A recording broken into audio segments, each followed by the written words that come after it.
प्रभाग क्रमांक 194 मध्ये मी 2017 साली इकडच्या ज्या काही मतदार आहेत हं. त्यांनी मला निवडून दिलं. हं. त्यानंतर या प्रभागात रस्ते असो, पाण्याची समस्या असो किंवा गटर मिटर या सर्व गोष्टी ज्या आहेत त्या आम्ही गेल्या 5 वर्षात नगरसेवकच्या कालावधीत केल्या. हं. त्यानंतर 3 वर्ष महापालिका नव्हती. हं. त्यानंतर देखील ज्या काही नागरिकांच्या समस्या असतील आज त्या सर्व सोडवण्याचा आम्ही पुरेपूर प्रयत्न केला आणि मला असं वाटतं की मोठ्या प्रमाणात त्या सर्व समस्या सोडवल्या. परंतु या प्रभागात सर्वात मोठी समस्या अशी आहे की आज पुनर्वसन किंवा पुनर्विकास हे प्रकल्प हे अनेक वर्षापासून बंद आहेत किंवा काही ज्या इमारती आहेत यांचं पुनर्वसन होत नाहीये. इकडचे जे काही मालक आहेत हे टेनंट्सला त्रास देत आहेत आणि अशा प्रकारचे आज किमान 3 ते 4 प्रकल्प आज बंद आहे.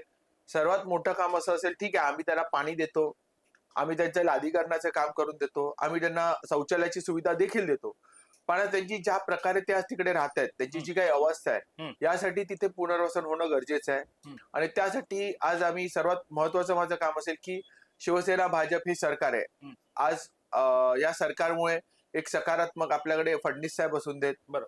शिंदे साहेब असून देत, हे काम करतायत आणि लोकांना जसं हवं तशा प्रकारे आज निर्णय देत आहेत. तो माझ्या सर्वात महत्वाचा विषय आहे की जे काही माझ्याकडे आता स्लम बाकी आहेत किंवा जे काही खेडगल्ली सारखा एक खेडगल्ली क्लस्टर डेव्हलपमेंट असून दे, कामगार नगरचा प्रकल्प आहे, त्यानंतर आज गोपाळ नगर मध्ये आज मोठे तिकडे 450 कुटुंब आज गोपाळ नगर मधले बाहेर आहेत ज्यांना 10-10 वर्ष भाडं नाही मिळत आहे. बरोबर. आज शिंदे साहेबांनी मला शब्द दिलाय की त्यांचं सर्वांचं 10 वर्ष 10 ते 15 वर्षाचं जे भाडं राहिलेलं आहे हे भाडं आपण घेऊन देऊ, त्यासोबतच त्यांना लवकरात लवकर घर कसं देऊ यासाठी विकासकावरती आम्ही प्रेशर करून त्या गोष्टी करून घेणार आहोत. म्हणजे अनेक कामं अजून बाकी आहेत, ती येणाऱ्या काय नक्कीच आम्ही करू.